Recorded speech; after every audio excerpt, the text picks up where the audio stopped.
All right, we're live. Namaste. Okay. Welcome to the Cārvāka podcast, guys. Today I'm doing a podcast early in the morning. Sometimes, सुबह सुबह भी काम कर लिया करो तुम लोग मुझे सुनने का. So I'm very happy that I have with me Omar Ali and Zachary Latif from the Brown Pundits Podcast. Welcome to the podcast, guys. Thank you. Thank you, Kushal. All right, so I'll give you guys a bit of a background on how I decided to get these guys on the podcast. So I came in touch with Omar, Zachary, and Razib. Actually, Razib could not make it; he was not feeling well. Otherwise, he would have been on the podcast too. So they run online portal. The website is called brownpundits.com, and they talk about a wide range of issues. They had invited me on the podcast too. If you guys want to, you can go and check it out over there.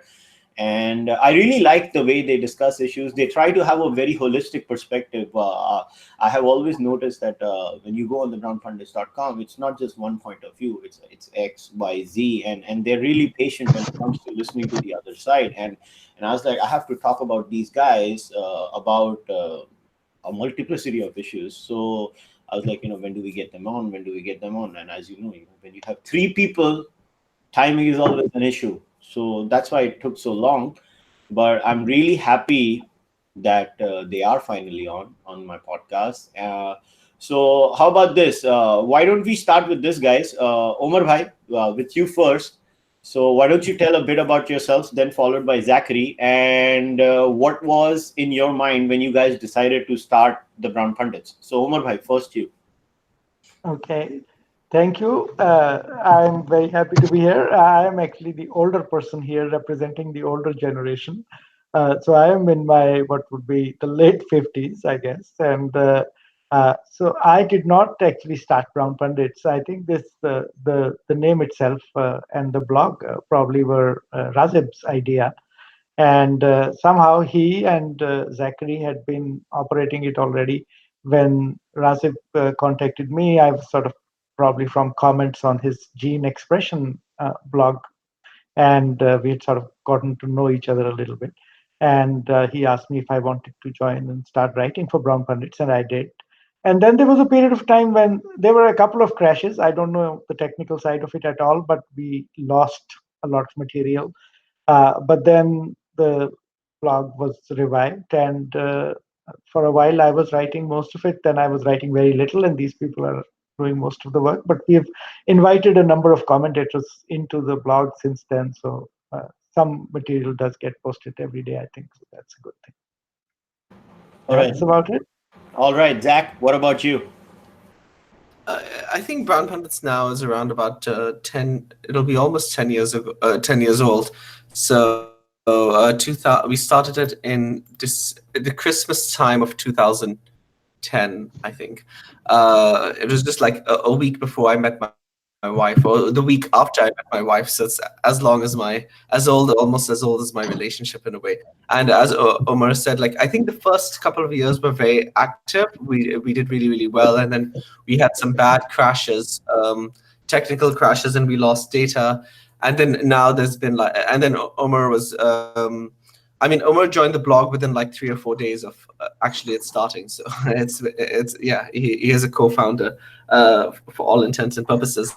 And he really kept the blog going for a lot of the years when it had become very quiet. And then all of a sudden, in the last year and a half, things have really gotten very active. I think Razib had made a post about maybe a week ago when he talked about that in February 2018, all of our viewership and readership just went up an order of magnitude.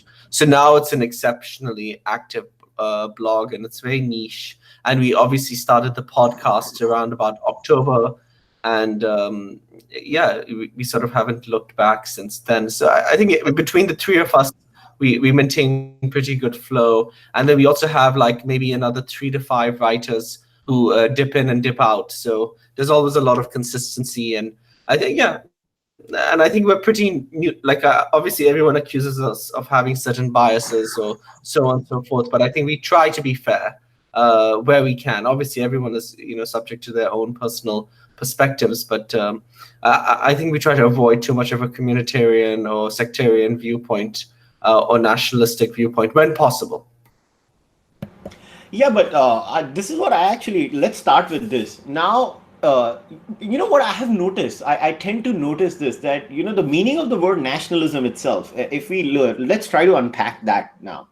Now, when we talk to people in the West, nationalism has a very distinct meaning. And I have noticed this, that, they have a very distinct meaning when they talk about the word nationalism. They have a very distinct meaning when they talk about the word patriotism. Now, if we come to a place like India, all right, I'm talking about majority Hindu nationalists here. I'm very open about my political affiliations. I'm affiliated with the BJP. I openly campaign for them. I openly say I vote for them. But I don't call myself a nationalist or a patriot, because I say this very openly because I've understood what the West understands when we talk about these terms. But when you ask an average Hindu nationalist who calls himself or herself a nationalist, I really don't think they kind of understand what the average Westerner understands nationalism to be. So do you think communication of words and try and explaining them matters a lot? Because what I have seen is that there is the image about, say, the white nationalist, the KKK type. And a lot of times I see the Hindu nationalist being merged with the white nationalist in that sense. And to be very honest, the Hindu nationalist actually does not even know what the KKK nationalist stands for. So do you think this could be a possible problem, that people now eventually have to start understanding words from that particular culture's point of view? What is your take? Anybody can go for it first. Well, I think that there's definitely an issue, and I think it is unfortunately a two-way issue on both sides, right? There is some weird usage of very standard terms within Indian politics, especially on the Indian right. We've had this discussion. I think Rajiv has had this discussion with people that what does it mean when Indian people say they are not secularist, or that they disapprove of secularists? What they mean by secularism is something very weird. It's not what secularism means in the West or in the world in general. And I'm sure vice versa. There's things that the Westerners say about Hindu nationalists that actually make no sense at all. And I don't think Hindu nationalists are, as a group, something exactly parallel to white nationalists, KKK, whatever we hear about in the West. I think it's significantly, there's some overlap at the edge, but otherwise it's a different phenomena, and it seems to be a different kind of group. But anyway, I'll let Kushal, let you explain what you stand for or don't. But I think, yes, there is a need for rectification of names here. Yeah, I'll tell you why I find it problematic. Look, if you were looking at it, if we were to look down and if we were to understand what are the commonalities, we can find commonalities in everyone. I think there are commonalities in a left-wing guy who says the West is the best too. It's not like every left-winger thinks the West is an atrocious place. I think a significant chunk of the left wing in the West actually is convinced that the West is the best. I'm not saying whether the West is the best or not personally. I'm just saying that's what they stand for. Now, when you meet a lot of nationalists, they also tend to see their country as the best. Now, my whole problem with nationalism and patriotism has always been that it blinds you from a constant learning process. So I never have called myself a nationalist or a patriot, but I'm very open. I call myself a civilizationalist. Maybe that's for some other day. But my whole problem with this easy caricaturing of people is that today we live in a globalized world, and this is for you, Zach. So don't you think when people actually make these simplistic versions and try to club everyone or put everyone in a box, that it can actually have cascading effects on those communities, especially outside their country? What's your view on that? I'm just, I'm here. I was thinking about, I'm trying to remember the name of this Hassan Minhaj. Yeah, and he's just done Well, I saw the trailer for it, and in the trailer, I'm sort of diverting from your question a bit because this was something that Omar had touched upon in one of the podcast, I think on his Twitter feed, and it was something that I immediately noticed as well.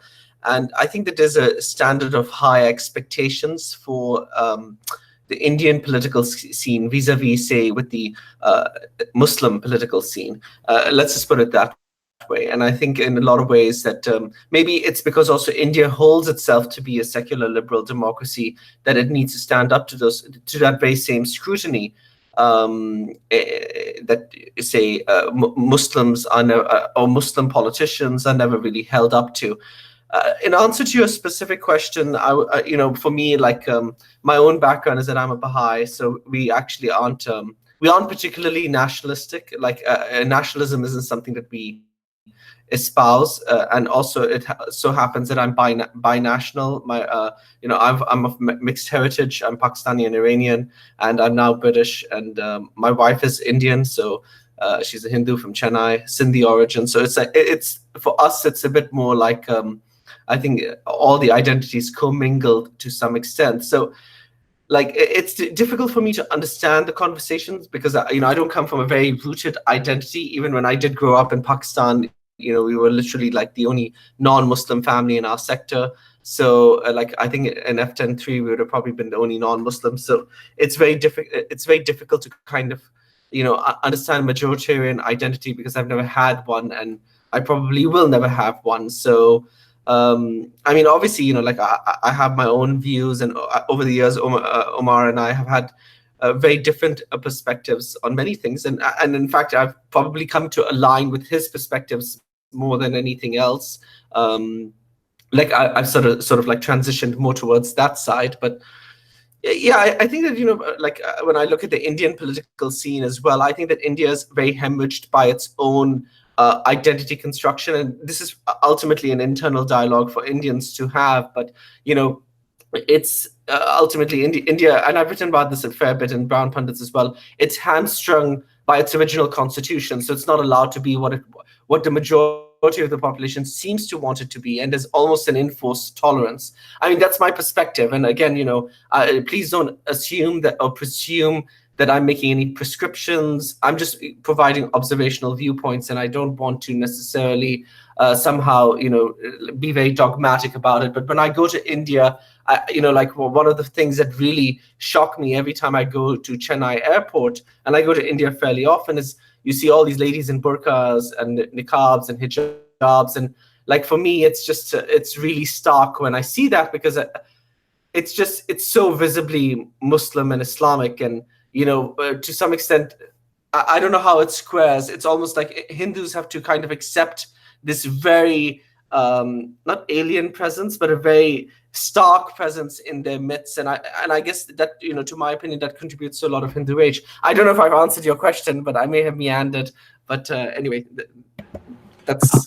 I don't think so. We have Hindu rage because of the burqa. Because if anybody is used to Muslims in any part of the world, I think it's the Indians. I think Indians per se are the most used to when it comes to dealing with Muslims. We've been together for thousands of years now, if not anything.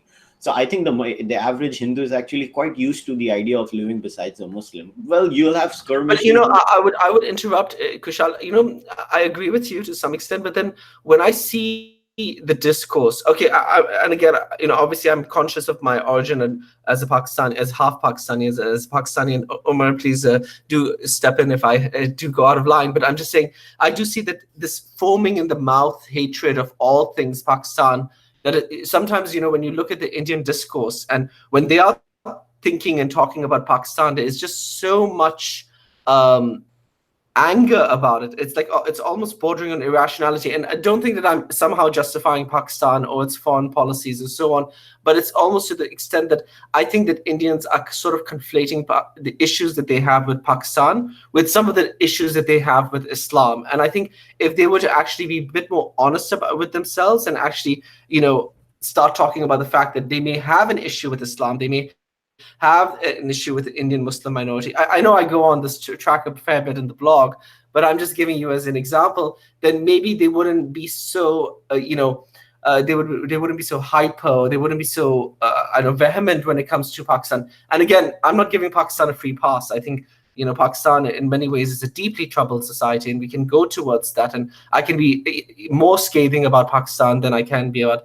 India by any measure. But I'm just giving you as an example that I think India needs to really look at its own identity and perhaps not externalize the issue. And it needs to be an internal conversation about what they want India to be, what it wants India to look like. What does this whole secular settlement actually entail for both the majority and the minority? And it seems to be fraying. But obviously there are two Indias. There's the India that you see online and what people are talking about, and then there's the reality of India, which is so unbelievably tolerant and so pluralistic. And when I go to, maybe the South is very different from the North, I don't know, because I go predominantly to the South, but you see a huge patchwork of communities that is enviable. And I frankly haven't seen that in most parts of the world. I think that India has managed to build something that is fantastic and something that is worthwhile preserving. But again, there's this whole thing about Hindu rage and the BJP, and don't necessarily think that I'm anti-BJP. I think that the BJP stands for certain things, but it's something you guys need to figure out among yourselves. Yeah, I think there's a lot of misconception here, and I want to ask a question to Omar Bhai in regards to this, because I've noticed that Omar Bhai actually follows Indian politics and he's well versed. Because I'm happy that he brought up the secularism issue also. That secularism is the most muddled up term in India. In fact, even I was so confused. I'll give you guys an example. So I went to Canada in 2000, right, to study, and I went there, and everybody was so happy about secularism. And I remember my first conversation with this student. He was studying with me, and he was like, "Secularism is awesome." I was like, "It really sucks." He's like, "What are you talking about, man? What do you mean by secularism?" Luckily, that guy asked me the question, "What do you mean by secularism?" And I said, "Well, where I come from, my country, secularism means that everybody has their own civil laws. Muslim women can be given a triple talaq, and Muslim men can have 4 wives." And the Hindus have their own Hindu Marriage Act, and everybody just basically works around, their own religious rules. And that guy just looked at me as if I'm a crazy person. First of all, that guy was not willing to accept that India is a secular state and has different civil laws. He was like, "No, you are lying." I was like, "No, man, I'm not lying. That's how my country functions. And that's what has been taught to us as secularism in India." And in that sense, I think what happens is when Indians, especially Indians who are BJP supporters, their whole critique, I mean, if you remember, I don't know how many of you know about Lal Krishna Advani. He coined this term in Indian politics, which was called pseudo-secularism. So he was the first guy who came up and told the Congress party that what you practice is not secularism, it is pseudo-secularism. And Zachary, what I have noticed is a lot of times the understanding, I'm not saying that the Hindu nationalists or the BJP or the RSS are these perfect people. I criticize them all the time myself. I have huge problems with a lot of things they stand for. But my point is, if you want a secular society, or in my case, I want a plural society. I want a society which has freedom. I definitely don't see that in the Congress ideology. That's been my critique of the Congress ideology, because the Congress ideology actually does not believe in pluralism. The Congress pretends to talk about pluralism, but it's actually very dangerous, because the Congress ideology assumes Muslims to be some, I don't know, I don't want to use a very bad term, but they actually look down upon Muslims as if they're incapable of reforming, as if they're incapable of merging in any larger, ethos. And it has nothing to do with India. I think this has got to do with the larger left-wing ideology, where everywhere I see, and now I see it over the years in America, in the American left. I see this in the Canadian left, definitely, because of my connection with Canada and America. I don't know much about British politics, so I'm not going to talk about it, but I do follow American and Canadian politics. And I see this weird, thinking in the left across the world, where they have somehow convinced themselves that the Muslims are incapable of merging with the larger narrative of any society. And if I'm exaggerating, please correct me, Omar Bhai. Do you think I'm being unfair?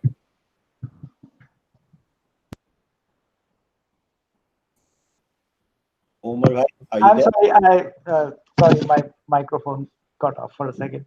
I was going to say I find a lot of this discussion sort of passes by me at a tangent. I don't really fully get what Zachary, for example, was saying about the problem in India and what he thinks is or is not, good about it. And I think that some of the conversation that happens around Indian politics happens in the details are unfamiliar to me. And so while I read a lot about it and try to follow what's going on, I don't think I would consider myself an expert or should be considered an expert at all. Uh, Coming back to secularism and this whole business, I think there's definitely a misuse of the term on the Indian right. There is, a secular state. I have written a blog post that I have about, is Islam the rock on which the liberal order broke? And it's true that where there is a large number of Muslims, there is still a very strong political Islam, and that in a democracy, in Western democracies, for example, in England, in France, in all these places, there's been this tension where the democracy doesn't want to come across as someone that they are interfering with someone's religion, and they in fact were happy at one point to have these cultures all be what they considered, multiculturalism. Every culture will have its own little fun world, and it'll be like Disneyland, with all these different wonderful things of the world, Tomorrowland and Arab land and whatever land. And everyone will be happy together, because in the real things that matter, in going to work and doing your job and working with others in society, it'll all be done by the same state secular rules anyway, right? So it won't even matter what fun things you do in your culture, what clothes you wear. But obviously large groups of Muslims did not take that funfair thing very seriously. They thought that their culture includes a lot of politics that other people in that society probably were not expecting. There is there is a problem there, but there is the sort of specifically Indian response to it seems weird to me. I don't think that they are maybe honest about it, that there are people who genuinely feel they are not prejudiced against Muslims or against anyone else. They would like to have an India where everyone is an equal citizen. And their issue is that currently the way the Congress sort of regime had set up Indian secularism, it's not being done right. Actually, they are not being treated as equal citizens. They are being treated as somewhat, weird minorities with low expectations actually of what their behavior should be, and that they're not equal citizens of the state and are in some ways being coddled by the state, and that the majority actually is unfairly suffering because of this. And there's some element of truth to that, I'm sure. I think there is, but the kind of right-wing Hindu response to it doesn't seem to be. I'm not convinced that they're all serious when they say that, okay, everyone should just be an equal citizen of India, right? If they say that. Those who say that there are people who do have a vision of what would be like a Hindu Pakistan, right? A country where one religion is privileged and is the natural religion of the state, and everyone else is sort of a dhimmi, subordinate citizen. And they have their rights, but those rights are obviously circumscribed by the majority's religion. Do you think that that's correct? That my suspicion is in any way correct? No, actually, I totally disagree with you. And I'm going to give you a live example of probably the one man I dislike a lot in the BJP. There is this MP in Uttar Pradesh called Sakshi Maharaj. I have huge problems with that guy. I think he's borderline bigoted or probably bigoted, whatever. And I'll give you a very interesting anecdote, which had happened on probably one of the major news channels in India, which is called Z News. It is watched by a lot of people, by the way, in India. Right. Z News is watched by a lot of people. There was this debate on Z News about secularism, constitutionalism, and just stuff in general. So in that, there was a Congress representative. There was a representative from the Samajwadi Party. Sakshi Maharaj was representing, which was funny enough, BJP. And there was, I don't know how many people who watch this know about All India Majlis AIMIM, basically Right. Asaduddin Overseas Party. Oh, itna bada word hai, bolne ko bhi nahi hota hai. So, Right.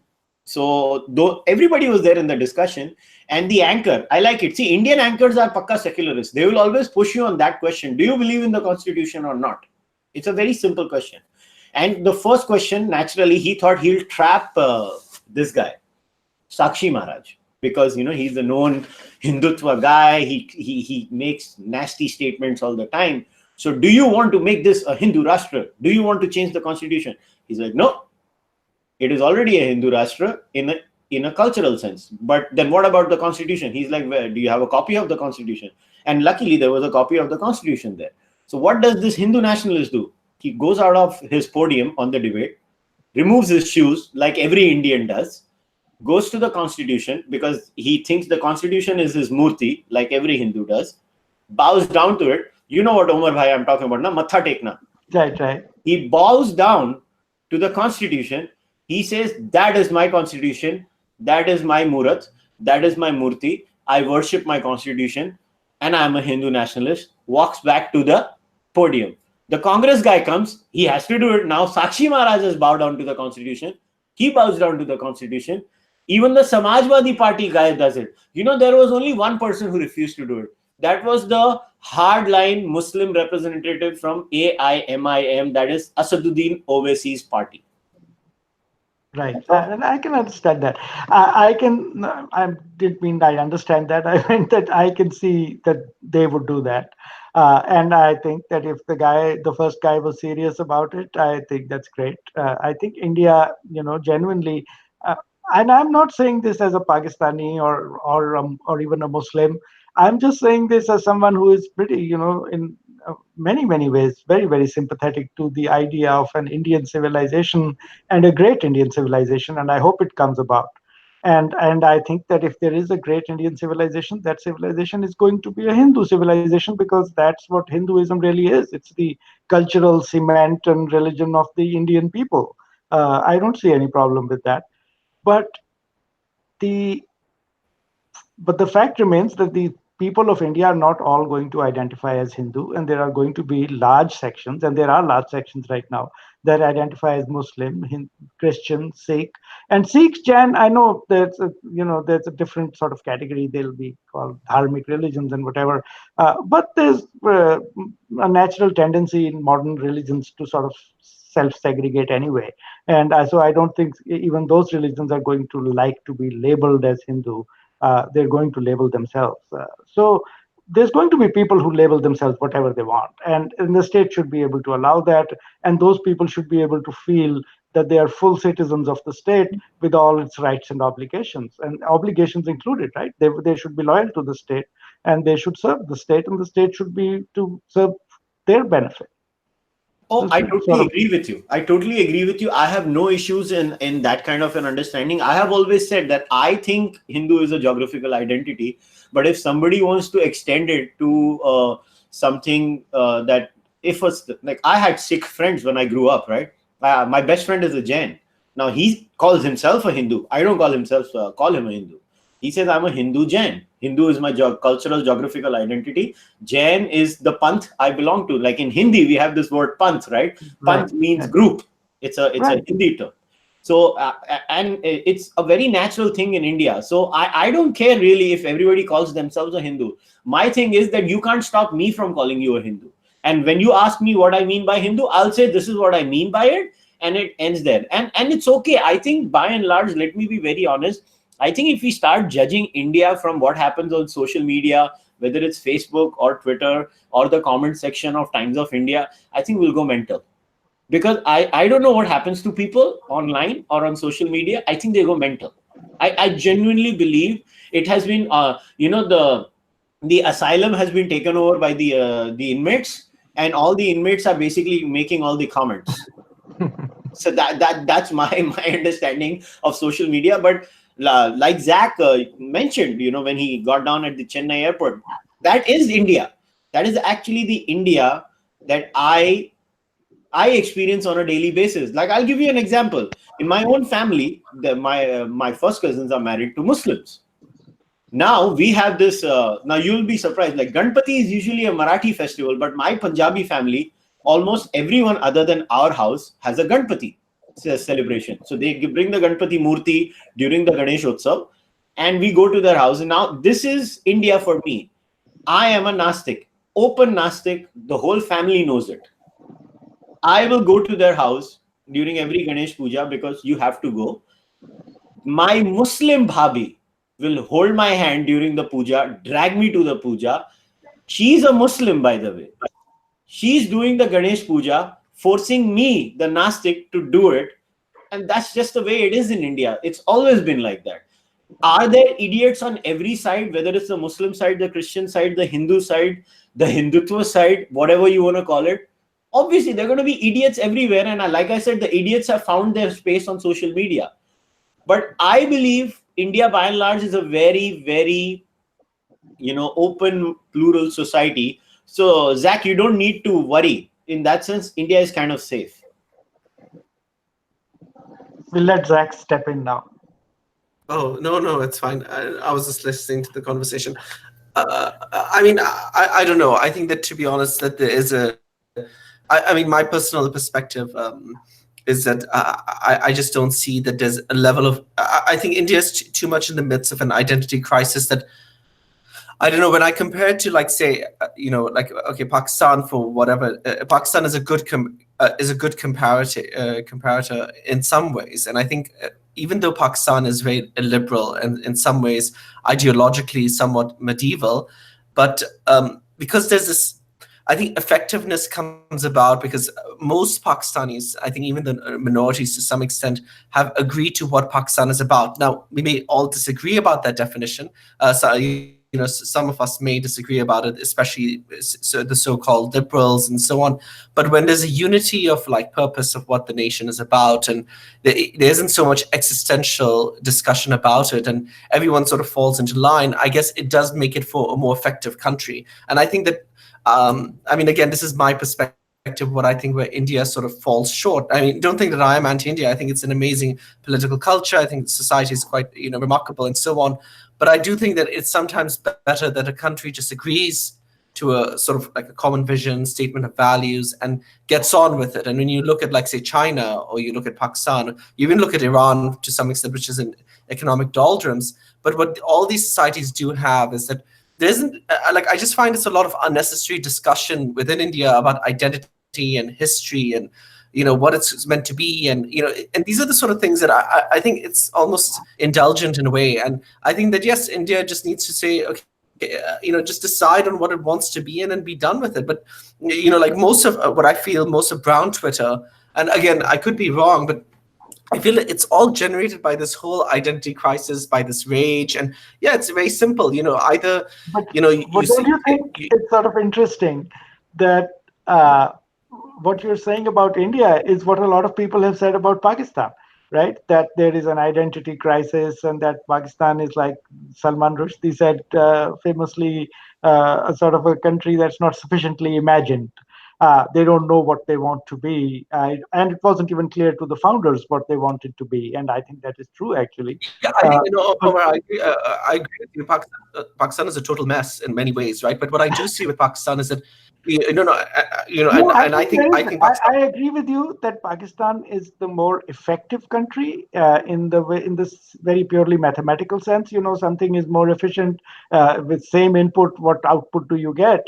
Pakistan obviously has been able to sustain a sort of a military confrontation with India for 70 years, in spite of being so much smaller, because the people running the place may not do a good job at all in almost everything, but given the same amount of money, will produce more tanks and more aircraft than India does, and that's just because it's sort of the vision of the state. The core of the state, at least, has a clear sense, first of all, of a threat, and then of how they want to meet that threat. I don't approve of how they want to meet it at all, but it does. But I do see that there is a single-mindedness about it, which is not completely single-minded. No country is, but it's more than what you see in India. Actually, you know what? I disagree with you, Zach, and every Hindu will disagree with you. That is the Hindu way: debate, discussion, I'm actually Hindu, disagreement. Kushal. So I do interact a lot with, like, So, I also have Hindu in-laws. No, what I'm just saying is that sorry, like, let me at least flesh out what I'm also trying to say. To follow on with Omar's comments about the effectiveness of a state, right? And I just think, I'll be honest with you, I mean, this is again my perspective. I could be wrong or whatever, but I just think that it's about a nation just has to decide what it's about. For instance, I think both Omar and I, and especially me, I think that I think that Pakistan has decided, actually, the decision that it's made about it, it's the defender of Islam and Ghazwa-e-Hind and all this crap, all this bullshit, as I would say, is actually the wrong decision. But what I do see is that at least it's made a decision and it's stuck to it. Like, as an example, I personally think, to go to Pakistan a bit before I go to India, is that Pakistan's main problem is that it has a fatalistic attraction with Islam, and the problem is that Islam is an absolutist religion. Hinduism is not an absolutist religion. Hinduism seems to be a flexible doctrine. Islam is not an absolutist, is not a flexible doctrine. There are certain things you are trained never to talk about in a Muslim society. And this is, I mean, we could be segueing our topics, but almost, and this is what happens with so-called Muslim liberals in the West, and we talked about this and Brown Pundits as well, that there's a difference where they are conflating Muslim phobia and Islamophobia, and they're trying to shut down the necessary conversation about Islam by somehow saying that if you talk about Islam in a certain derogatory way, it will lead to New Zealand, it will lead to Christchurch. What I'm just trying to make the point that we have two very different parallel tracks. I'm much more authoritative in talking about Pakistan and Islam because that is my heritage to some extent, and I'm very comfortable, fighting the good war. But when I see the Indian side, I just find this whole Hindutva thing, to my mind, it's more like, let India just decide what it wants to be, and for the love of God, if you want to be this way, then be this way, and compete with China and try to be the next great superpower. But trying to be all things to all people, and then I'm sorry, but like when I see Hindu rage, I mean, when I see Indian rage, like in the last war, I mean, the irrationality in the Indian discourse really shook me, because I just felt that, okay, fine, they just don't understand the Pakistani mentality whatsoever, and because they're all, and I'll be very honest with you, I think this whole Indian idealism and love for ideology is actually very dangerous. They should just be very effective. Cut the whole crap. Just say that we're going to triple our per capita in 20 years. We're a Hindu country, like it or not. Blah blah blah. Just cut all the discourse. Like China provide, maybe it's a South Asian thing, I don't know, but China provides a very good model of how a very poor country can lift its people in 30 years. And I don't speak Chinese, I don't read the discourse, I don't understand what it is, but I'd rather Brown Pundits be a dead blog, but all South Asians be 30% richer than they are right now. But it's just, again, I just see this whole love of ideology to be a particularly desi, and perhaps it's, a nod to our deep Hindu past where, the philosophers were discussing age-on about, metaphysical concepts that don't have any really real bearing on the world. And I just think this is all, the indulgence of a very rich society, which, to some extent, South Asia isn't at the, right now. Well, I'd have to say that I am going to have to go back to my hippie roots and sort of defend the position that this is not the greatest thing in the world if you become China. It's great. China is a great country. I'm sure it's going to be an even greater country in the future. But that's not a model that everybody has to emulate. And it would not be the desirable thing for everything in India to become sort of, if India were to become ruled by some sort of mirror image of a Chinese Communist Party. Not that it's possible. I think it's not at all possible. So this is a completely theoretical discussion, but I just wanted to sort of raise my hand and say that I didn't agree with Zach's idea that if you can become 30% richer, you can sacrifice everything else. I hope that India becomes 30% richer. I do actually think that we Material progress is not to be underrated, but there is a price to pay, and I would much prefer a softer landing. Yeah, I want to add to this, Zach. See, you have to understand, societies are going to behave the way their fundamental cultural values are. A lot of what you see as confusion is a lot of what the Hindus see as the natural way of living their life. The Hindus are used to the idea of multiplicity of viewpoints. So, and I say this with full responsibility. That's just been the Hindu way. It's always been the Hindu way. It will always be the Hindu way. We will argue about the smallest of things. I'll give you an example. In southern India, so there is this certain sect in Hinduism. They have been having a disagreement about who will get to basically do some ritual with the elephant first. These guys have been debating that thing now for the last 300 years, I think. They have still not resolved it.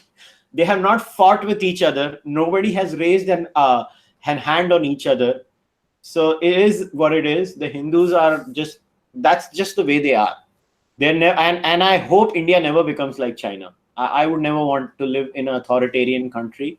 The one thing that I like about India is that not only has India managed to stay a secular liberal democracy, I know we have a lot of problems. I know we have a lot of free speech issues in India, which I whine about all the time. But let me tell you, we are far better. If I had to choose between freedom and 30% extra materialism, I would always choose freedom, man. No, but Freedom. you see, Kushal, no, I'm sorry, but you see, you see, would you, okay, again, we're all speaking with privilege, right?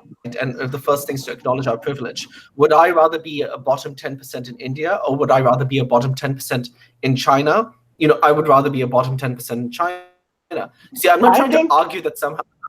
Sorry, go ahead. No, I was just going to say that you may be right, but I don't think that we are actually in a position to sort of decisively make that statement. I have seen, in my experience at least, a number of poor people in Pakistan who would like to be much, much richer, for no doubt about that, and will go to a great sort of extremes to do that, if getting green cards or whatever. But that there is something lost, though, when they do that. And it's not something just an outside observer hippie is sort of looking at. They themselves feel that loss. And I remember this sort of a book that I read, where it was a British correspondent for one of these British, I think, Far Eastern Economic Review or something. And he had written a book about India, China, and Japan, and in which he sort of comes down on the side of thinking that the India is actually doing better than China. And his argument was that the Chinese society that we see today, it has made this dramatic 20, 30-year leap into modern capitalism and succeeded, which is a huge achievement. And in material terms, there's no doubt about it. But if you go to China and you sort of meet the people there and you see their daily life, it's become very, very impoverished in a way that they themselves don't fully even grasp right now. That the entire Confucian traditional Chinese cultural system has been wiped out by first the communist revolution and then a capitalist revolution, which are sort of complementary and joined together anyway, both sort of versions of modernity, and that this has been wiped out to an extent that is very striking once you start to sort of notice it. That everybody in China, for example, may now sign up for courses at Confucius Institutes, but the guy who runs the Confucius Institutes has actually never read Confucius. All he's doing is exploiting what seems to be an easy business opportunity. It's the real connection with that culture is not gone. And by it, I certainly don't want to imply that it's gone, and neither did this guy. But the damage done is much, much more extensive than anything you will see in India. Indians cannot even imagine how much of the cultural heritage of that country doesn't exist anymore. Now, for Indians, it's sort of second nature. They just live it, and they haven't lost it. They still haven't lost it. And that this loss, in that guy's mind at least, is something that in another 10, 20 years, you will see an impact of this loss. And people in China may regret it. While people in India, if they're able to carry off this transformation without sort of losing it, are going to come out ahead in some way. I don't know if this is true necessarily, but I think that all I want to say is that there are counter arguments though to the idea that you're better off as the bottom third here or the bottom third there. And I want to add something, Zach. I think there are actually enough polls in India about which way do the Indian public usually want, and Indian publics, and these polls are conducted not by right-wing organizations or Hindutva organizations. These are conducted by proper polling agencies, and most of the polls pretty much say that Indians like democracy. From the bottommost layer of our society to the topmost layer of our society, we like these freedoms. And I'm telling you, if you are a Hindu, you cannot live in an authoritarian society. Beyond a point, people with so much diversity in their religious process, in their philosophical process, cannot exist in a society that will homogenize them. That has been, why the Hindus kept on fighting the Islamic regime. Why do you think Akbar eventually had to come up with Deen-e-Ilahi? Why do you think Aurangzeb is hated and Akbar is not that much? Or Akbar actually realized ki yaar, I can't do this to these people. They're too diverse and they will resist if I try to curb their natural instinct. You will always see this. Anybody, I don't care whether it's a Hindutva type or the Congress type, the moment they try to suppress the people of India and they try to suppress their innate diversity, that is when Indians lose their shit. And they'll be like, okay, isko nikalo yahan se, isko nikalo yahan se. And that's always been the case. Indians just living in their silos, doing their own thing, and then coming together back again. I don't know how we are bound. Everybody keeps saying, we are bound by dharma, we are bound by dharma. Nobody can define dharma. But it's actually true. A weird thing binds us all together in India, including the Muslims of India, by the way. And it is what it is. I mean, it's all well and good, but I think the side effect of that is that, with all of this color or cultural infusion, there's a lot of chaos as well. And I don't know whether that's a good thing or bad thing, but that's a choice that ultimately every nation or every country has to make, right? And the outgrowth of having, this plurality, this endless multiplicity of perspectives leads to, I think, a lot of unnecessary chaos. And I think it also, yeah, exactly. And I think, and then also what happens is that, I'm sorry as well, I don't think it's that. I don't think that the discourse is so elevated, because when it comes to, say, something like Pakistan, then you don't see any balance in the discourse whatsoever. And I don't mind. I mean, bomb Pakistan to smithereens. That's your call. But then the whole idea is that even as a geopolitical, in terms of analyzing the geopolitical stakes and trying to understand that, if you push Pakistan to a certain level, it results in nuclear Armageddon, and even the irresponsibility of the discourse means that people are, because there's a natural, I would say that, in the Moroccan culture, there's this thing whereby they paint someone once a year in a village, and they put him in like sheep rags, and then everybody discharges their impurity and filth onto that person, and that's how the village feels good about themselves. It's called the Bujlaud or something. And I feel like for a lot of people in India, Pakistan becomes that discharge for, what you talk about is very elevated and very noble, but then I kind of see that the Indian discourse in Pakistan is so infantile in a way and so immature. And I don't mean in the sense that I can actually divorce myself as a Pakistani, because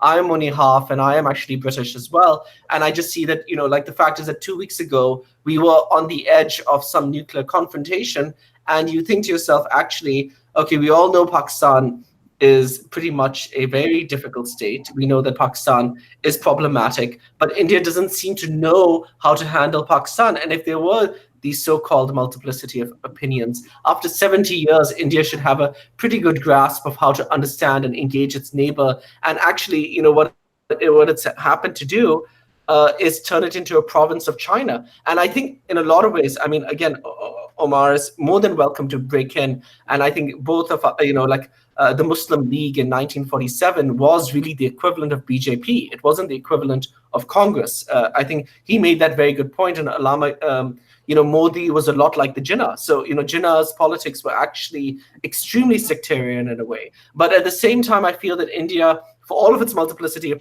perspectives, has managed to use such an important geographic and historical and cultural region of its own hinterland, simply because it doesn't seem to, its discourse doesn't seem to understand, what a significant section of society wants, and, so on and so forth. I'm just, sort of freestyling here, but I'm just trying to make the point that it's all well and good. Though. I think that, first of all, I don't think the Indian response to Pakistan is somehow super confused or anything. It's just transitioned from, there was a very coherent kind of Indian state response to Pakistan for the first 50, 60 years, which is mostly that they did not want to go and destroy it by force or something, but they expected to keep it in check. And in time, India would grow to be the dominant power anyway, because it's the bigger country and it's the better country. And so there was a lot of sort of patience for pinpricks from Pakistan. But I don't think it was necessarily confused. I'm not saying it was the right policy or the wrong policy. I'm just saying there was a policy that was fairly consistent at the level of the External Affairs Ministry and the Defense Ministry and whatever.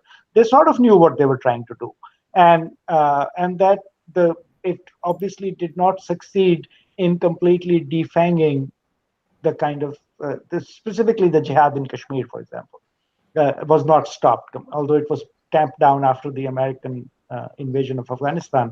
But that was sort of, even that incidental benefit that India enjoyed for a fair amount of time did not really decisively finish the problem for them, or did not solve the problem for them. So now there is a transition maybe, and they're now moving on to they've set a different red line, or tried to set a different red line.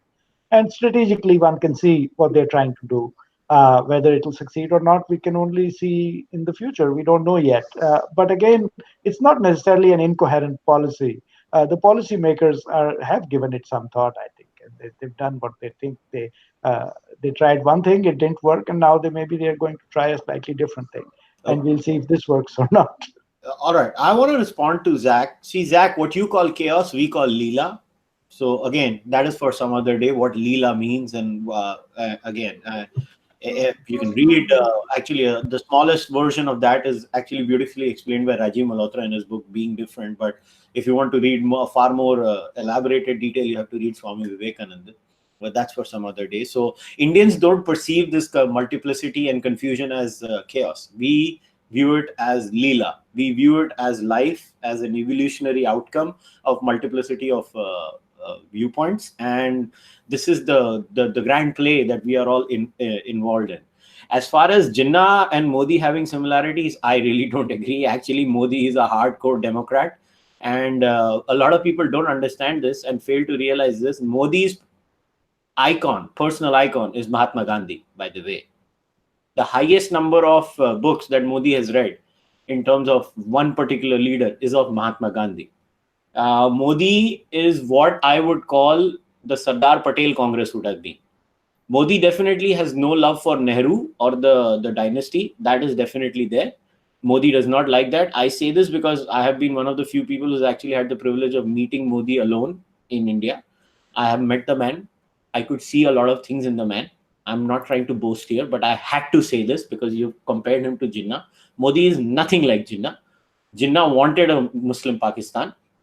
Modi does not want a Hindu India. Modi wants a secular India. Modi has been demonized unfairly till a lot of extent. I may disagree vehemently with Modi's economic policies, and I find him too left-wing when it comes to economics, which I actually dislike a lot. In fact, if you ask me what do I dislike about Modi, it is his economic policy. But yeah, Modi is not Jinnah. Jinnah, whatever. I'm not a Jinnah fan. And I am not a fan of Jinnah after the 1935 period. The Jinnah in Congress was a great man. The Jinnah who left Congress and formed the Muslim League was not my cup of tea. Let's just say Jinnah divided my people. I mean, I consider all Pakistanis to be my people. So anybody... No, but you see, the thing is that I'm sorry to interrupt you. See, this sort of like, again, Pakistan, like, okay, Omar and I are like on the vanguard. Like, this is what I find quite amusing, actually.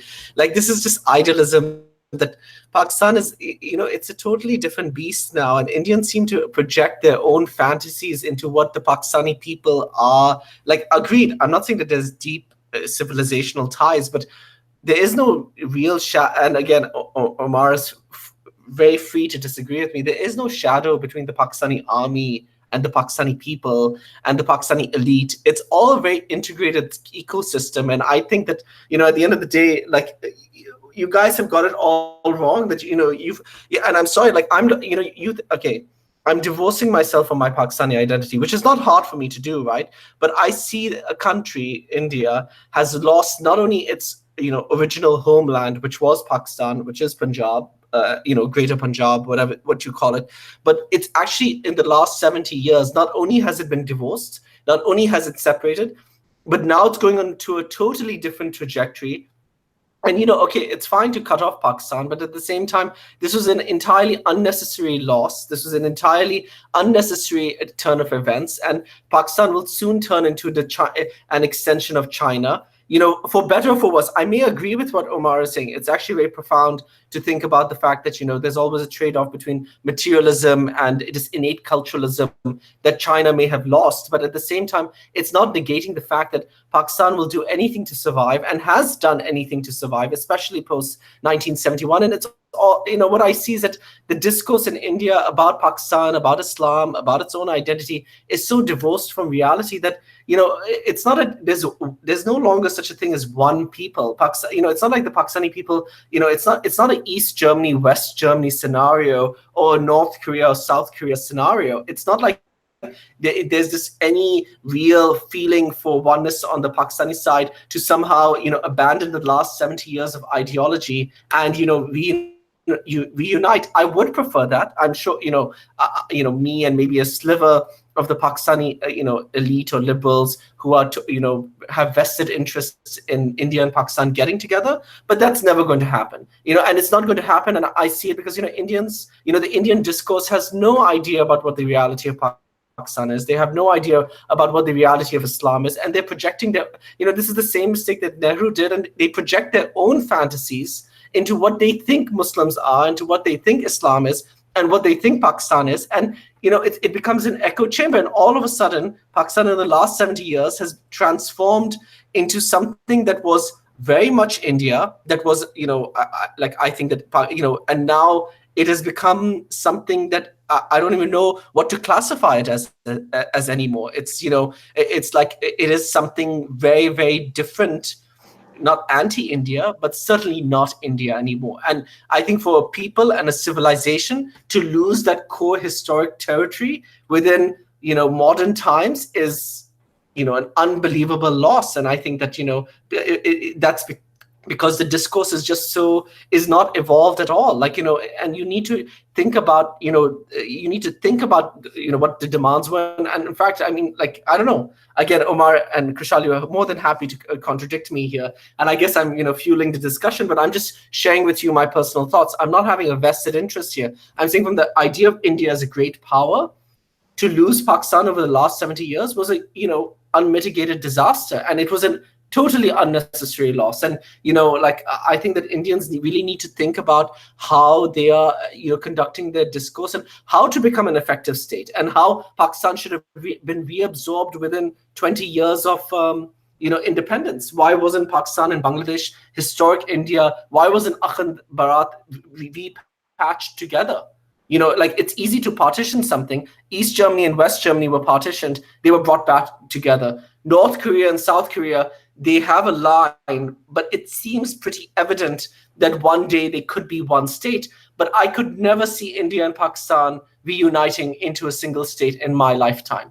So, and I think we have, very strong civilizational, cultural, linguistic, in every sense, the bonds are so profound that, it defies analysis.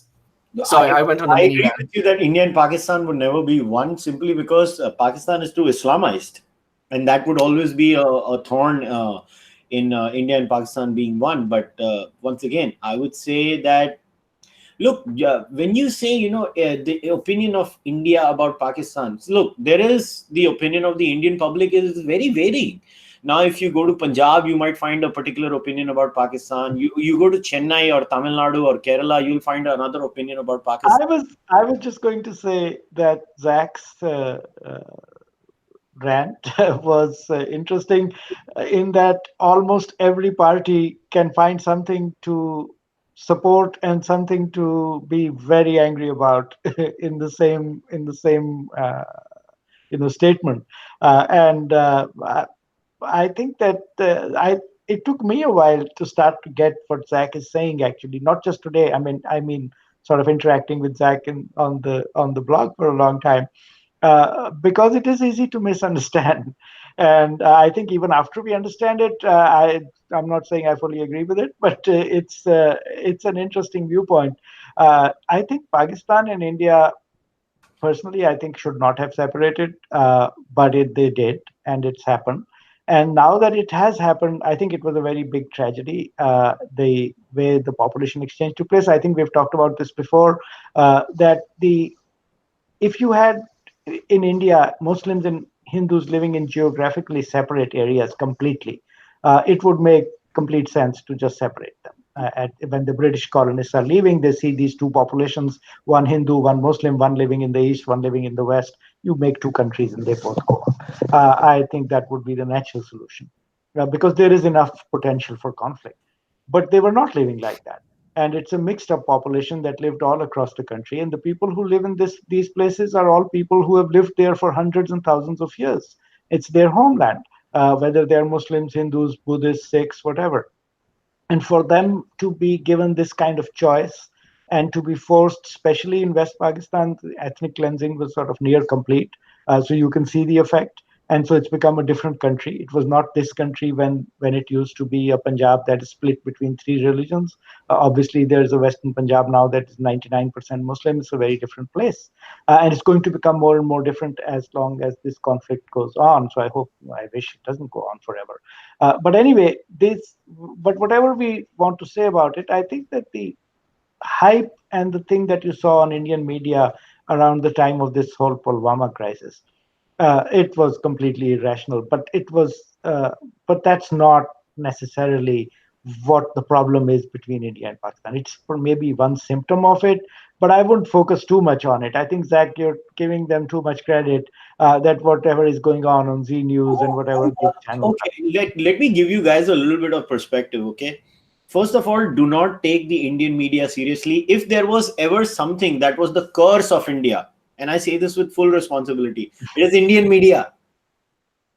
They are the curse of this country. They are, you know what Indian media is? Bollywood on steroids. That's what they are. They are Bollywood on steroids. They over dramatize everything. And just to give you guys a perspective, how many people do you think on a daily basis actually listen to or watch Arnab Goswami? Just take a guess. 50 million. No idea. Oh my God, Omar bhai, you're being so charitable. आपको पता है total English channel viewership daily basis पे Omar bhai 30 lakh है सिर्फ. Oh, okay, that's impressively small. तो आप समझो ना क्या हो रहा है. That's what I'm trying to say. He shouts so much. I have stopped watching Indian media for the last 5 years. Believe me, there is a growing audience of people who don't give a shit about Indian media. You know what? Right. Believe me, my wife watches it for entertainment. Right. No, but in any case, if you're going to say, oh, it was completely irrational or whatever, this hyper response was like to watch from a distance, it was pretty bad on both sides. And the Pakistani side actually carried it off better after the first couple of days, and that's because they had a pilot in their hand, and they had a wreckage to show, and that always makes it easier. But other than that, I don't think that it's necessarily the case that Indians have a completely misunderstanding about what Pakistan is, while Pakistanis don't have a mirror misunderstanding of what India is. I think it's both sides completely. But Omar, agree with you. No, sorry, I agree with you, but I think that I'll be very honest with you, right? And this is a very good point that you raised about the going back to the Hassanage, right?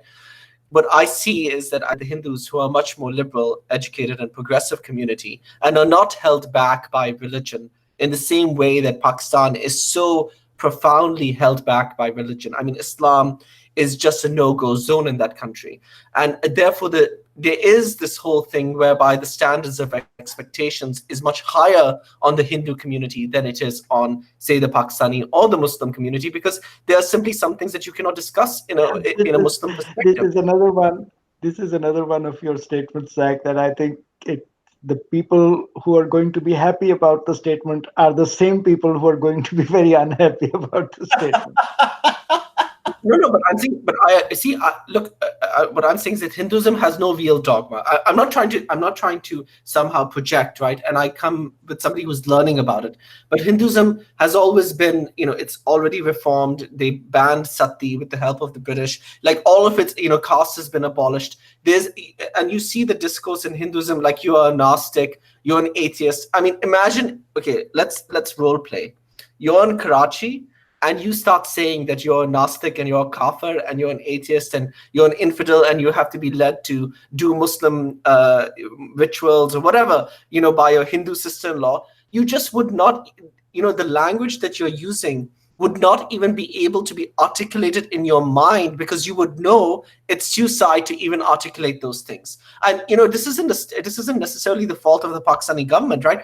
I'm not defending Pakistan. I'm just trying to make the point that Islam has this strain of absolutism where, it does tend to happen that when it's a majority Muslim society and when the values are dictated by Islamic norms, the discussion shuts down. What you just said right now, that you are a Gnostic, your Muslim Babi leads you to do the Ganpat Puja. If you were in Karachi and you said, I am a kafir, my Hindu Babi leads me to the mosque, right now there would be a mob outside your door. I'm not trying to exaggerate. And you cannot say, oh, this is a Pakistani phenomenon, because that's unfair to just project that to Pakistan, because Pakistan is dealing with a very difficult religion, which is called Islam, and nobody wants to, attack that beast. And nobody, and I'm sorry, and if I was an Indian, if I was actually Indian and say I was not married to an Indian, I would be enraged to see people walking around in burqas and niqabs and hijabs in India itself, because I just find that a very retrograde value. It's like, I don't think that's. I want to push back, Zach. I want to push back on this. Okay,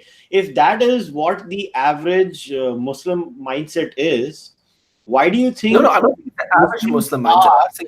No. Okay, let us assume that is not the average Muslim mindset. I'm telling you that's the average Pakistani mindset, because Muslims in India celebrate Holi. Muslims in India celebrate Hindu festivals, a huge contingent of them. Why? I mean, are there people who tell them off? I'll give you a very interesting anecdote from yesterday on Twitter. All right. So this is how confirmation biases are displayed full on. All right. So there is this female who's a typical left-wing progressive Muslim, Arfa Khanum Sherwani, right? I know. I follow her. All right. So Arfa shared a photo of her playing Holi. What did she say? Bismillah karenge aur fir Holi khelenge. That's what she said. And there were some Muslims who told her, oh, you're a hopeless person. Islam doesn't allow that. But there were so many Muslims who were fighting with those Muslims who told her off. Now, look at what happened on the internet. There was a section in the Hindutva crowd who only picked up the Muslims who had a problem with Arfa Khanum Sherwani. And they started sharing that picture. There was a section in the progressive crowd that shared only the images of the Muslims fighting on behalf of Arfa Khanum Sherwani, saying, look, see, all Muslims are with her. The point is, the reality is mixed. When I actually read through the thread, it was actually, I think safely, 65% of the Muslims were like, yes, we'll play Holi. And 35% of the Muslims of that thread were like, no, we'll not play Holi. My point is, that is not a replication of the entire Islamic society in India. I don't know which way it is, but in my experience, most Indian Muslims are pretty much what I call borderline Hindu fight in India. That's my understanding. I get your point. When a society becomes majority Islamic or Muslim, there tends to be a danger, and I accept that danger. And I've always been very open when I say demography is destiny. I say that with no bigotry towards anyone. I have Muslims in my own family, and I care for them. In fact, my fight with the Hindutva side is a lot of times their criticism of Islam becomes criticism of Muslims, and I have a problem with that. But my point is that we cannot draw certain conclusions. That's all I'm trying to say. I mean, I would like to hear from Omar Bhai now. Well, I would. I am being put on a spot, which is very, very strange for me. That I may have to sort of defend Islamic tolerance in front of Zachary, and at the same time, sort of defend Indian diversity against Zachary or something. It's not. I don't think, and either side has a clear picture of what the other side is doing. And I think the public perceptions in India and Pakistan are unfortunately now rather, full of misunderstandings. For example, a lot of what happens in Pakistan, you have to see what the state is doing. The state in Pakistan, the core establishment, it's a relatively small group. And while Zachary is right that there is more uniformity of purpose in Pakistan than there is in India, probably, there's relatively greater asabiya, you may say. But it's not that big a difference. It's not huge. I don't think it's huge at all. I get the feeling meeting Indians that there's such a thing as Indian asabiya. It's pretty strong, actually. Indians are pro-India in the same way Pakistanis are pro-Pakistan. And I don't think there's a big difference there. And I think that the people themselves, their daily lives are very different from what the state level interactions and problems are. And that there is a lot of misunderstanding on both sides of what goes on in the common people on both sides and what goes on in the governments on both sides. So it's like confusion from top to bottom. But at the same time, there are core establishments. They have their sort of vision, and they know what they're trying to do, whether it's good or bad.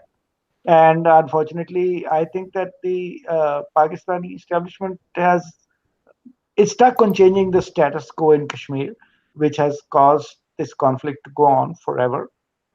At the same time, the Indian popular pressure that's built up in the last few years, especially, and is going to increase. I think the middle class society and modernity sort of accentuate these things all over the world. They'll definitely accentuate them in India as well.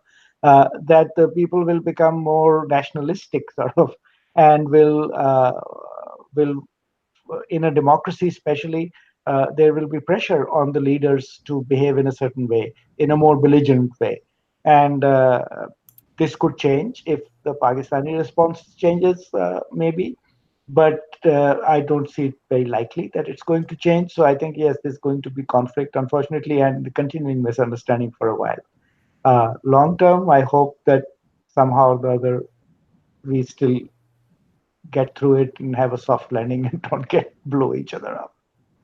Well, I don't think so. Yeah. War is ever going to happen. That I think is a far off point. Yes, India had to respond after the attacks, and India did. And there is going to be a lot of posturing on India and Pakistan because, unfortunately, look, unlike India was even if it was a British India or not, but in the hearts and minds of the Indian people, there has been a sacred geography, and we had discussed that on your podcast, if you guys remember. India does have that concept of a sacred geography. Pakistan was basically created on a very weird note where Hindus and Muslims are two separate nations. Now, Pakistan's biggest problem is that if it denies that, then what the hell is it? Right? But I didn't know. I know. I'm sorry, but actually, sorry, I have to interrupt you. You see, we shouldn't succumb to echo chamber. And I will say one thing. What Omar said, and he said a very interesting thing. He said that Indian asabiya is as strong, if not stronger, than Pakistani asabiya. And which is very true. But then, what my contention is, Pakistan is very much an imagined and invented and artificial nation. So it was coined 85 years ago in Cambridge, where I am today. Chaudhry Rahmat Ali came up with this whole notion of the acronym that is called Pakistan. And Pakistan is the world's only invented country, right? I mean, really, okay, Yugoslavia was one of that. We see what happened to Yugoslavia. Israel, for all intended purposes, is not an invented nation. Israel has some basis in the Bible, and 2,000 years ago there was a tribe called Israelis. So the Jews have come about, and they have this whole historicity. India is not an invented nation. I mean, despite India was never just imagined. Okay, the British may have formalized and articulated India to a greater extent than any other, dominant power before history. But Pakistan, nobody can deny that even less than 100 years ago, the idea and concept of Pakistan never existed. There was never this idea that the upper Indus and the lower Indus were geographically somehow united and had a stronger bond than, say, the Punjab with the rest of it, the Punjab or Sindh with Balochistan and Gujarat. So the fact is that it is to give Pakistan where it's due, the fact that such a fake and artificial and to some extent dismal nation survived one collapse in 1971, but has been able to manage a nationalism that is actually very organic. And that there is, you see, what my issue is, and maybe I'm playing devil's advocate, right? But I don't see the 70% of Pakistanis in the ground, and I think I'm well connected to Pakistani society across all stratas who are, whose hearts are burning for reunification. And what strikes But me to nobody some is saying extent, that. I don't think anybody is saying that. That's not. Nobody in but I India think says that. Nobody in Pakistan says that. Who is burning for reunification? No, but Nobody's I think the burning. Indian discourse, Omar, is very driven by this idea that one day Pakistan, and I feel that the way India looks at Pakistan and thinks about Pakistan and conceptualizes Pakistan is that one day there's going to be some sort of like Akhand Bharat is a very dominant role, and India has to just be honest about what it actually sees its geography. No, I don't think so. And nobody I wants disagree. Akhand Bharat. Only the old farts in RSS want Akhand Bharat. Even the young pracharaks don't want an Akhand Bharat. Who told you that? I'm telling you, Akhand Bharat is just RSS. If asked, do you support Akhand Bharat? Yes, we support Akhand Bharat. But you go down privately to the RSS people, yaar, Pakistan, India, Bangladesh ko ek karna dil mein, oh na bhai, maaf kar. That's what they say. But then I don't understand. So then, okay, let me ask you this, right? And this is what I don't get, right? Then either you see, the problem is this chaos that you talk about, or Leela, or whatever, right? It's all very well and good, but it has actual geographic and geostrategic ramifications. It is, I think, what the problem with the India-Pakistan relationship is that there's no clarity, where it's actually better to have that clarity and say, either we divorce completely, and there's an iron border, and Pakistan goes and finds its miracle somewhere, God knows where, like in Saudi and China, and be done with it. And we basically end the narrative of India-Pakistan. Or India has to take a more magnanimous viewpoint and say, okay, actually, we think Pakistan could be a decent neighbor. We would like to see an open border Punjab. It shouldn't be that a 70-year-old has to walk to the Wagah border, show their documents and then cross over. There can be more people-to-people contact, and Pakistan is a state that cannot be the smallest state can never be the magnanimous one, right? I mean, at the end of the day, in any foreign policy interactions, it has to be the larger neighbor. So India has to resolve this existential crisis that I feel it has, so that it can understand how to engage with Pakistan, because this lack of clarity, I don't know if these options were exactly the way you presented them, and I didn't really. I don't agree with that formulation complete. At least at this time, I don't really get it, I guess. But I think that the situation between India and Pakistan is likely to drag on for a while. I don't think there's any burning desire for reunification on either side. I think that there is a sense within the Indian side, especially within right-wing Hindus, obviously, that this is that this was the Hindu heartland, right? This is the land of the Rig Veda. This is Sapta Sindhu. This is not a part of their country that they have necessarily mentally given up on, but they're practical people. They know that there's no, they're not looking to bring 200 million Muslims into their country. So I don't think that this is an important factor in decision making day to day, either in India or in Pakistan. That's not the issue at all. I think the issue is more concrete than that, and that Pakistan, as a state, there is an issue which states have with other states. If Mexico is hosting an insurgency that is trying to separate Arizona and reunite it with Mexico or something, Mexico is going to face some fire from the United States. It's like these things are not that Omar, weird Mexico, also. but I'm saying Mexico doesn't have nuclear. You see, if Pakistan did have nuclear weapons, right, then this Yeah, topic would be moot, right? but that's just another concrete fact on top of all those other concrete facts. It just means that, okay, so now they have nuclear weapons also, so some of the options that you may have had are off the table. But at the same time, these are conflicts between states, and they'll use carrots and sticks, and there is a policy to be applied, whether it's a good policy or a bad policy. I think on both sides the policies are relatively bad, but I think the Pakistani side bears more of the blame here, because I think that while there's no reason to go around saying, oh, we have to trust them or we don't trust them. The trust is, it's like the Reagan and Gorbachev thing, right? You trust them but verify. This is a relatively concrete thing.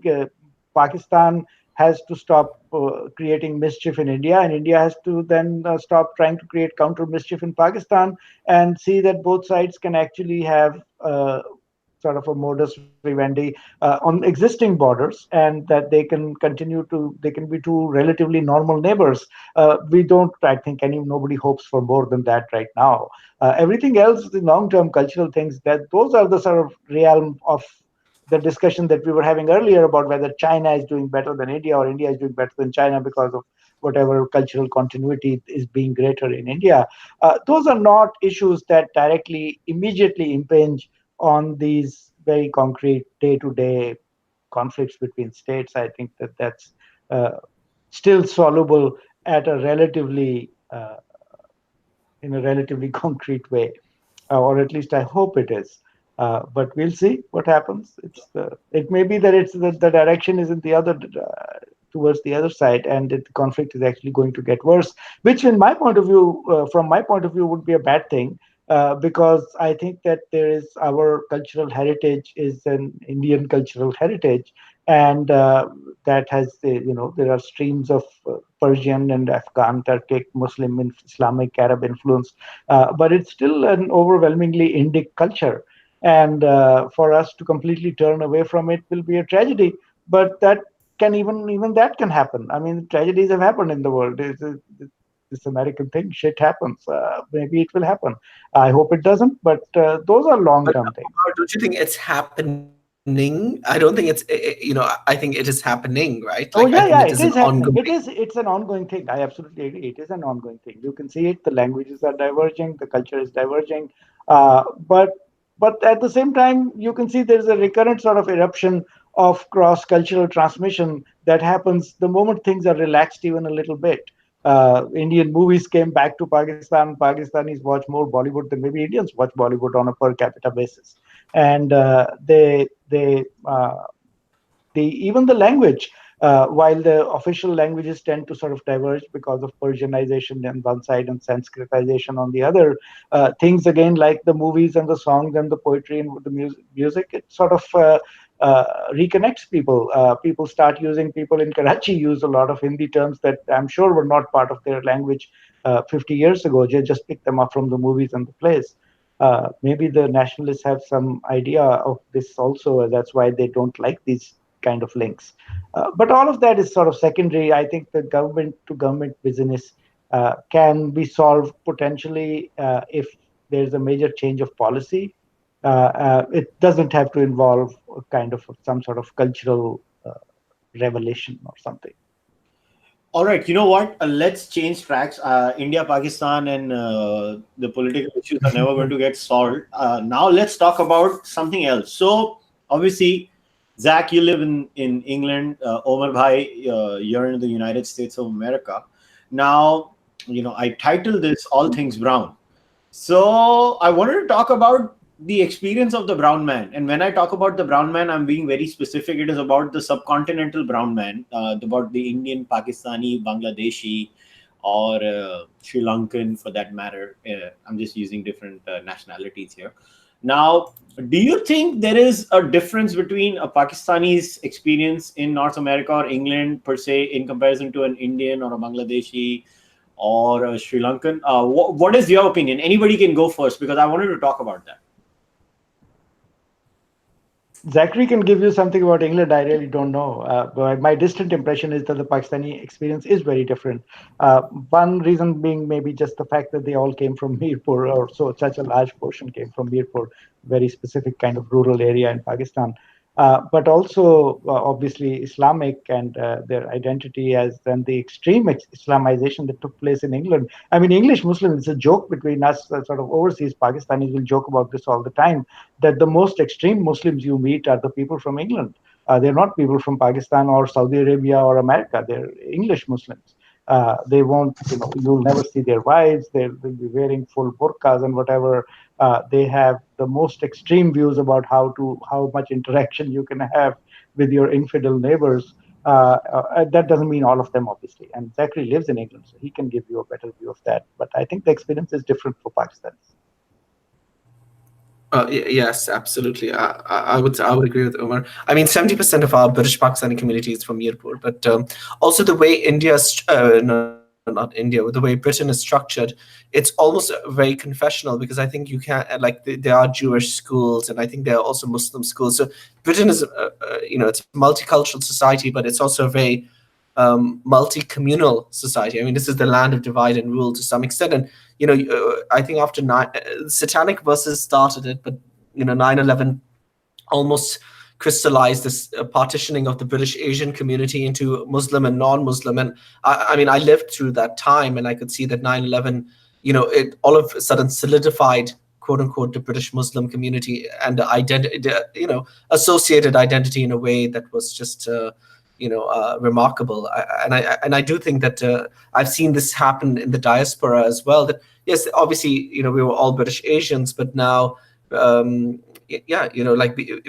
I see British Pakistanis, they do tend to, now just, really focus on their Muslim identity, because also after a while, like the first and the second generation, their ties to Pakistan become so attenuated that, culturally they are British, but religiously it's the one thing that they hold on to. So, second generation British Pakistanis will have a very tenuous grasp of Punjabi or Urdu or any other such South Asian language, but they will have a very deep and profound understanding of Islam. And I was just saying this to some Pakistanis the other day, that Pakistani culture doesn't have anything that is neutral, right? If you look at our holidays, you either have religious holidays or national holidays. So especially in Pakistani culture, as in diasporas, you have acidification. So, the first generation holds on to its traditions, the second generation modifies it. So the only thing that survives the acidification of being in diaspora for Pakistanis is ultimately the religion. That's interesting, because that has definitely not been the Indian experience. I mean, even I've lived outside India, and my religious identity was never really my primary identity for me in that sense. In fact, I my whole mindset was, and that's what I was told by other people who used to stay there when I used to meet other Indians. And the first thing they would teach me, at least when I was there, I mean, I was only 20 years old when I went there, and they were like, merge with the culture, become like them. And then they'll respect you, follow the law. That's the first thing I was told. Law ni todna. The laws are very strict over here because, as you know, in India, the law is kind of whatever. So those were the things that were told to me. And my experience meeting Pakistanis over there was I would meet two kinds of Pakistanis. So there were the secularized Pakistanis who actually, I don't know, were Pakistani or not. I mean, and I don't say this in a condescending way. I say this because I could not find anything uniquely Pakistani in them then. And then there was this element which you talked about, Zach. Like small things I noticed, when you go to restaurants over there, I mean, I don't know about it now, but in the past, at least I've not been to North America or England for the last 5 years, but I would always see restaurants writing Indian Pakistani food. I would not see a restaurant. There's small things like this, writing Bangladeshi food or Bengali food, or let's say Pakistani restaurant. They would always say Indian Pakistani restaurant. I don't know, Omar bhai, did you notice these things too?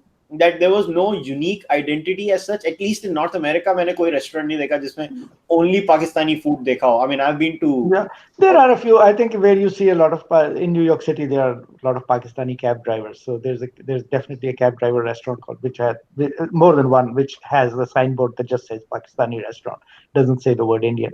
But on the conversely, in many cities, you have Pakistanis who own restaurants that are named an Taj Indian restaurant. It doesn't say Pakistani anywhere. That's just because Indian is a much larger identity, and most Americans are much more aware of it. And that's for a businessman. That's a pretty straightforward decision. But we are, the American experience, I think, is different.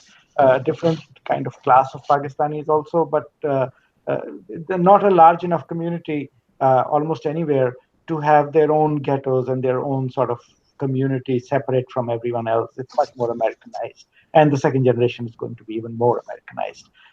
So in that sense, I think, as in England, I think there's an element of this Islamic thing in Pakistani community that's not there in obviously the Indian community. The Indian community tends to be rather secular. There is with large enough numbers, I think there's around more Hindu temples, and maybe I don't know what goes around.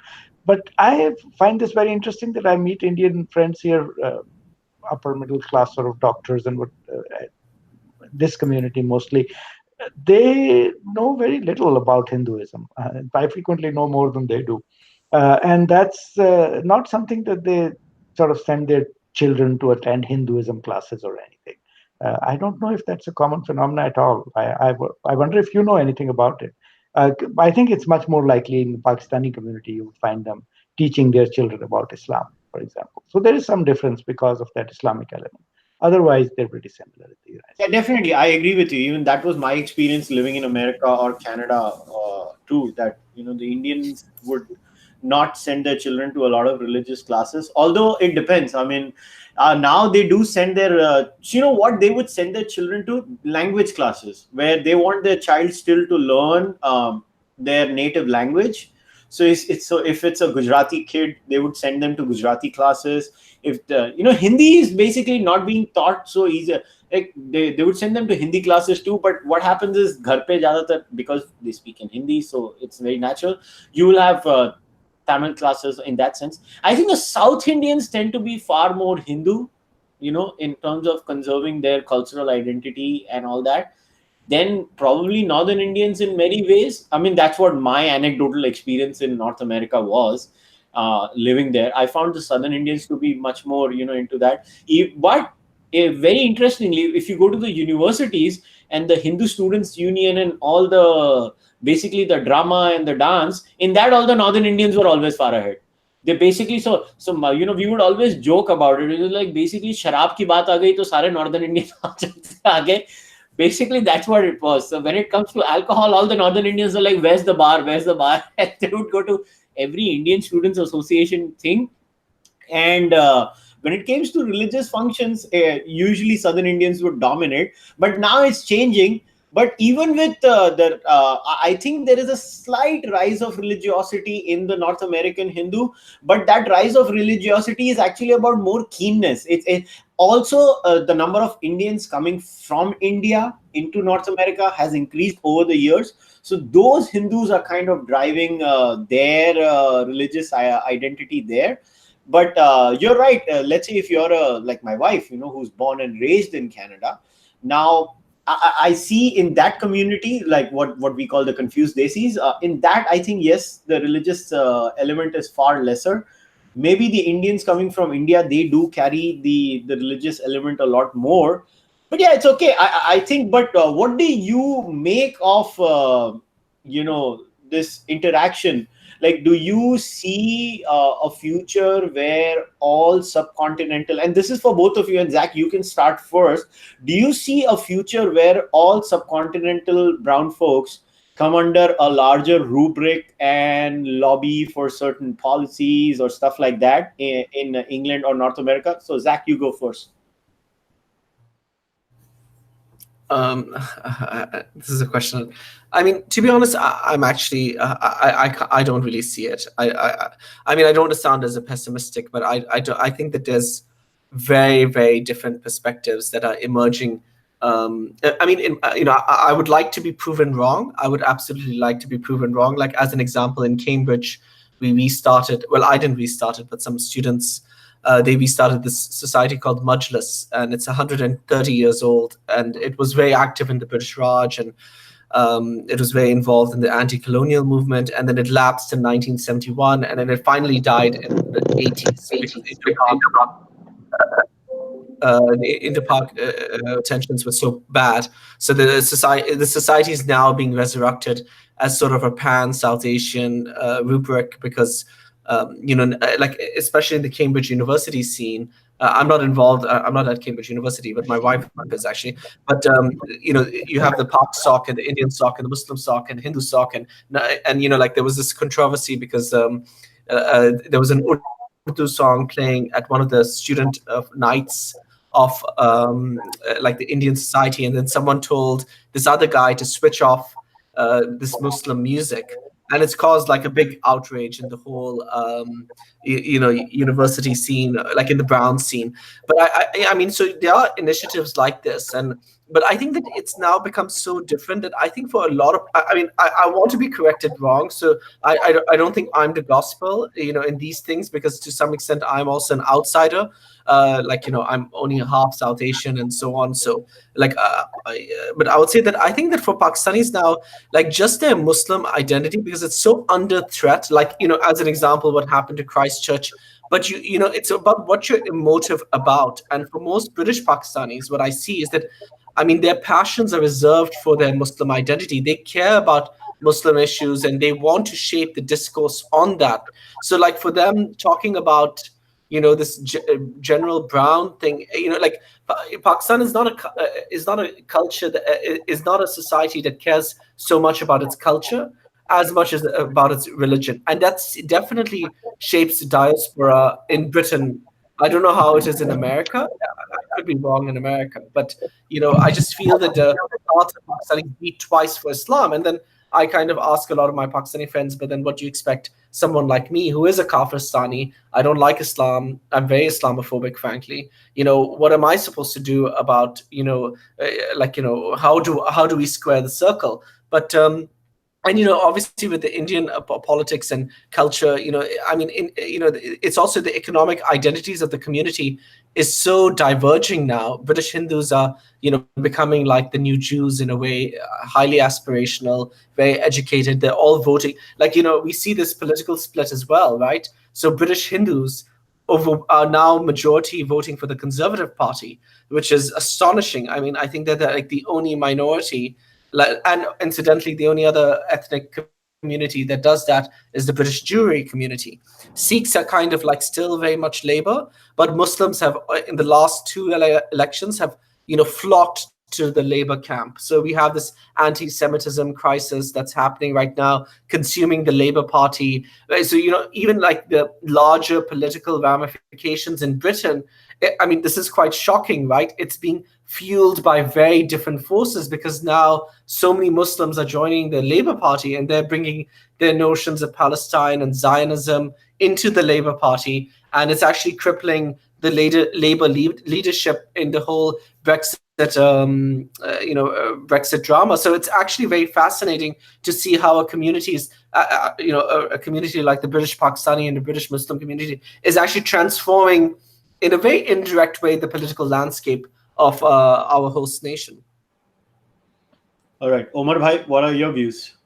Well, I think that in the United States, the situation is very different anyway. The numbers are very small, right? Relatively speaking, this is a very small community. And it's never, there's many communities that are larger than this. There's a Vietnamese community, there's a Korean community, there's even a Filipino community that's bigger than the Pakistani community. So it's not a significant actor on the political scene. It's not going to be a significant actor.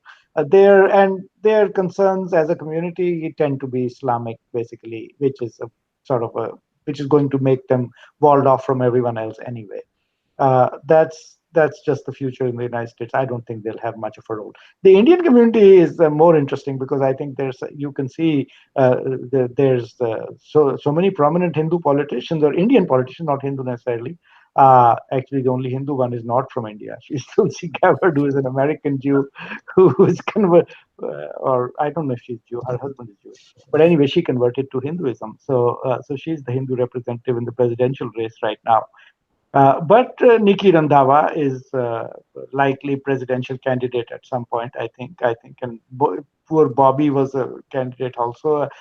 People have a very low opinion of him, but still, that's another very prominent Indian politician. So Indians are integrated in a different way. They're going to integrate like all the other ethnic communities in the United States, which is fine.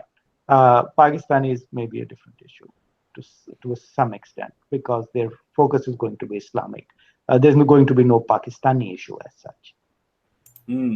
Yeah, actually, I think I agree with you. I think it makes sense and that I think has been the quintessential problem with the Pakistani identity, that it is so intertwined with Islam that, I don't know how to solve that problem because if you leave Islam, then I always say this to my Pakistani friends whenever I meet them. I was like, if you leave Islam, then how are you a Pakistani? And they will give me the standard answer, oh, identities evolve. I was like, no, but Pakistan was created for a specific reason. They're like, yeah, but whatever. No, but no, but I don't think that Pakistani non-Muslim, like I'm from, we have not been Muslim since before Pakistan. Like my grandfather, my late grandfather, I think he went to the same medical college as Umar did, King Edward Medical College. Yeah. He went there, right? Yeah.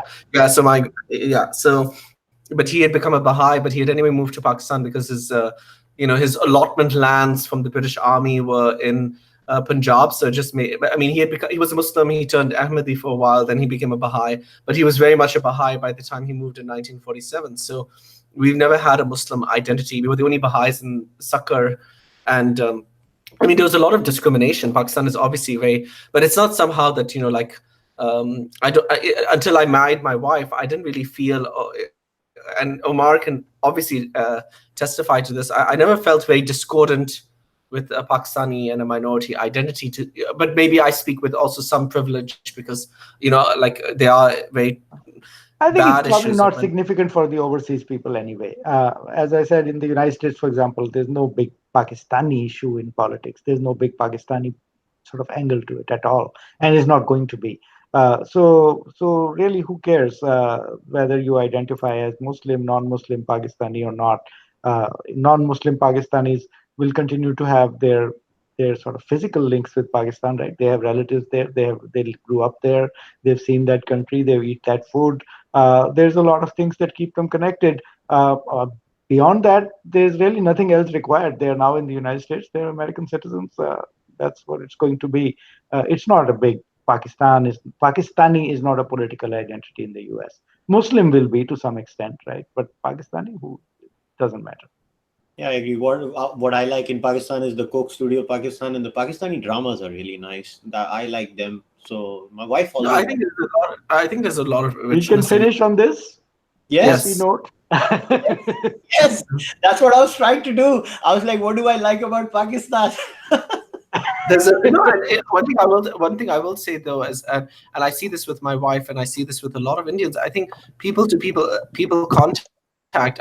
I wish maybe the Pakistani government should do this, but I think if a lot more Indians came to Pakistan, they would actually see so many of the misconceptions challenged. And actually, Pakistan, for what it's worth, it is an incredible country, for all of its tremendous problems. And I think, we should definitely have more people-to-people contact. And I would love to see Hindu pilgrims, not only Sikh pilgrims, that, people revisiting their homes and, their ancestral land, because, it is, as you say, it's part of the sacred geography. And it makes no sense to me that, I will end on this note. I feel very bad as a Pakistani that, we have become a prostitute of Saudi Arabia and China, when we could have been a co-collaborator with India and really join in the Indian Renaissance. And I look at my country and I think it's become an escort, right?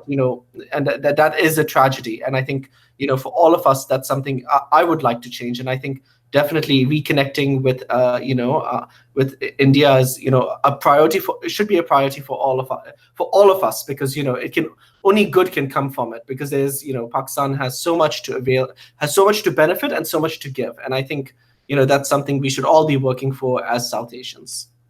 True. Right, and people are people. There's 200 million people. They're human beings, and they have, they have a lot to contribute, and are not that different from everyone else.